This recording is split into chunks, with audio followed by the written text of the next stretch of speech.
everyone. I just got ready and I'm going to be going to church soon. I'm waiting on my ride. They should be here about 10-ish. And it's 9:30. So I thought I'd make a video.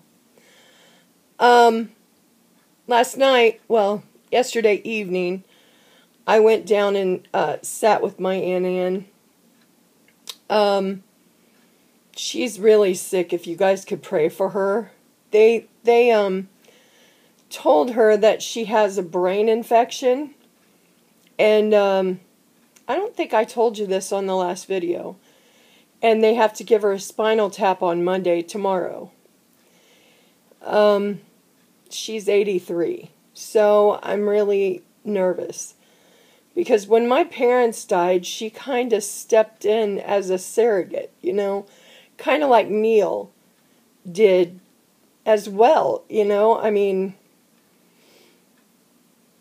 it's just, of course, they will never take the place of my parents, you know what I mean? But someone that you can look to for advice or just to get a hug or, you know, because you're missing your parents, you have these two individuals that decided to,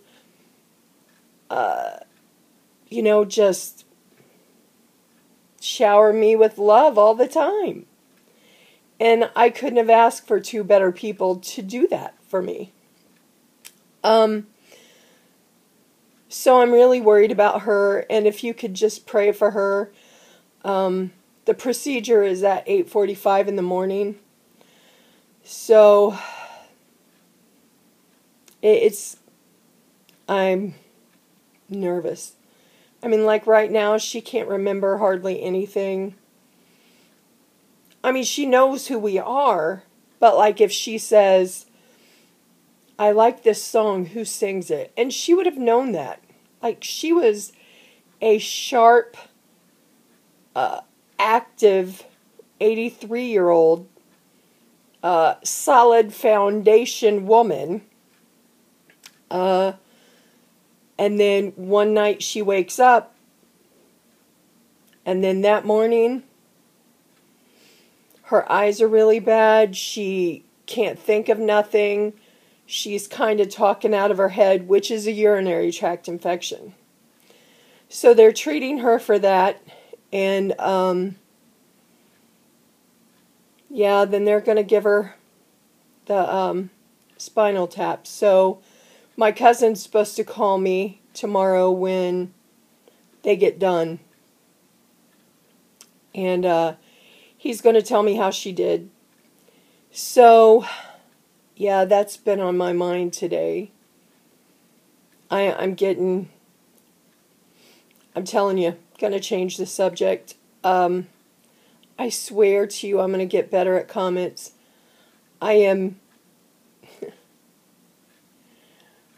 horrible, and I can't think of anything because, you know, it's just been a long month so far. It's just, I'm worried about my friend that has cancer, and it is terminal. I mean, we know that. But I hate it that I don't have a car and I can't go see her.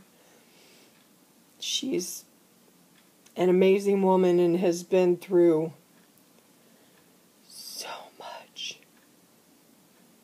I can't, I don't even know how she has the want to live. And I know that sounds horrible.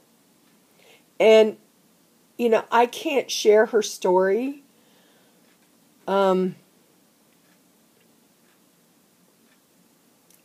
I can't. Maybe one day if I ask her permission, if I can share the story without saying her name, I will do that. Now, my Aunt Ann isn't going to care, you know. She would say, if you were asking for prayers, I don't care. Plus, Aunt Ann's my family, you know. So, yeah, those two things have really been getting to me. And my brother, he's been having car trouble, and he's been doing 2 or 3 jobs at work, and he's so tired, and he says his body hurts so bad. He's 50. No, wait, he's 51. And he's just like, Sandy is acting like a kitten, I swear to you.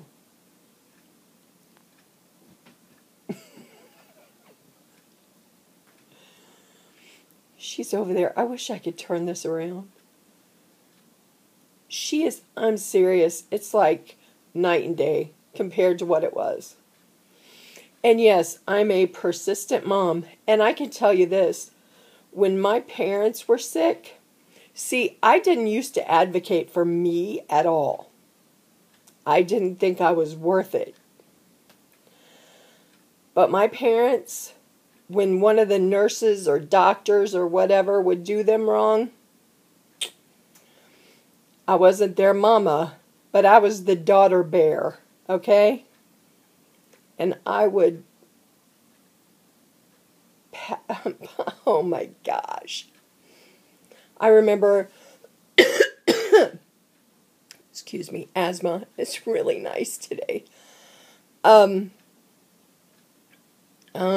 was I saying? Oh, I remember one time when Mom was sick and had to go in the hospital and was on a ventilator, but she started getting better, and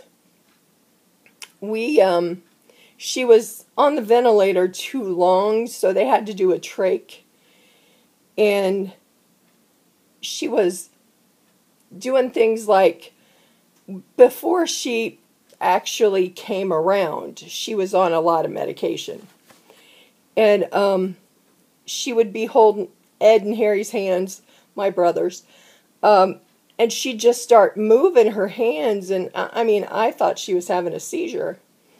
But she wasn't, the doctor said. So we were trying to figure out what she was doing. And then I said, because when she was younger, and even as an older woman, she loved to dance. Funny, or, you know, she could do all those 50s dances and stuff like that.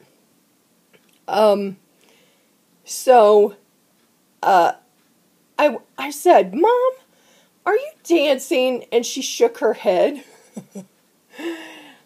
Being in a horrible place that I was, that was one of the best things that I experienced in that bad time, except for when she woke up. Now, when she woke up, I walked in there, and she looked at me with this look.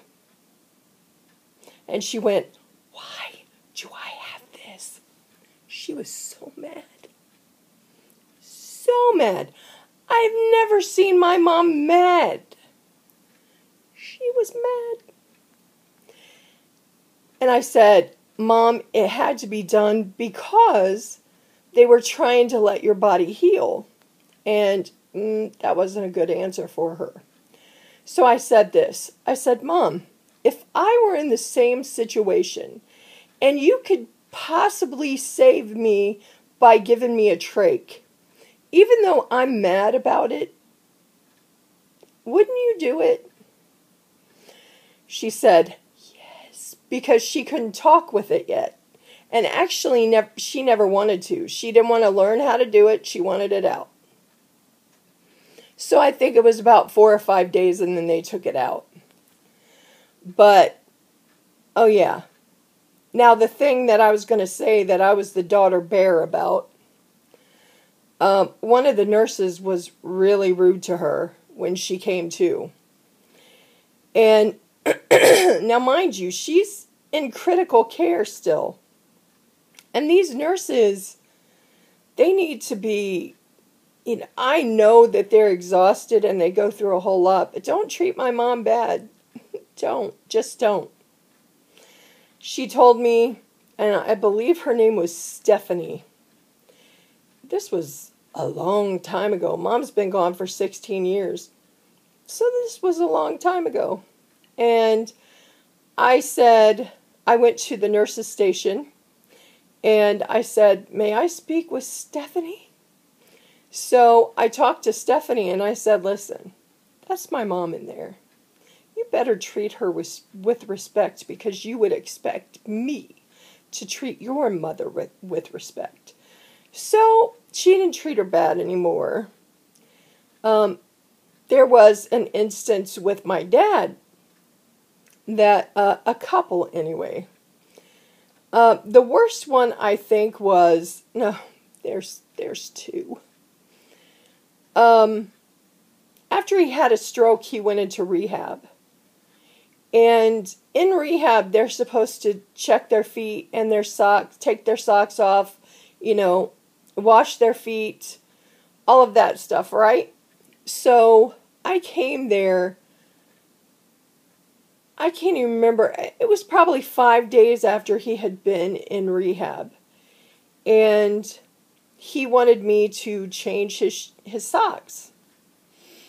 And I said, don't they change them? He said, they haven't changed them, or I haven't taken a shower or anything like that. And I'm like, are you serious? So I took his shoes and his one sock off, and then I took the other sock off. And he had 2 black toes. Now, my dad was a severe diabetic, and his toes were black. I said, oh no. And Dad was like, what? I said, you have 2 black toes. And they did not, Dad said, don't do it. I said, don't do what? Tell them that they're not taking care of you good enough? Watch me. So I went down to the office and I said, I want to talk to the highest up person that I can, because this is going to get handled. And he's like, calm down, calm down. I'm like, you want me to calm down? My dad has 2 black toes and I need someone to explain to me why they did not change his shoes and socks or even wash his feet. They would have known that he had 2 black toes. But no. And so they brought in a higher up person, and I told him, and I was, oh my gosh. So they sent him back to the hospital, and he had to have 1 toe removed. They saved the other one. And then when I went up there again, after that was over, I was still really mad about that. There was another time I went up there, and the doctors had already told us that Dad was not going to make it. This is a depressing video, isn't it? I'm sorry. They said that Dad wasn't going to make it. And so I walked in one morning, and they were giving him this stuff to give him a colonoscopy. And they told him if he didn't drink it, they were going to put a tube down his nose. I'm like, what in the actual hell is going on? So I went and talked to the nurse and I said, I don't know why you're making him drink that, but he doesn't know what he's saying. And she said, well, he told us he wanted a colonoscopy. I said, no, he doesn't. He's dying. She said, well, he told us that he wanted dialysis on Monday too. I said, listen, you are not going to poke and prod my dad anymore. Don't bring anything in there for him to, any medication, any shot, anything. Leave him alone. I mean, I was crying when I was saying this because I didn't want to lose my dad. But I didn't want them to do anything either. Okay, it's time for me to go. Okay? I will make a video soon. I love you all. Bye, everyone.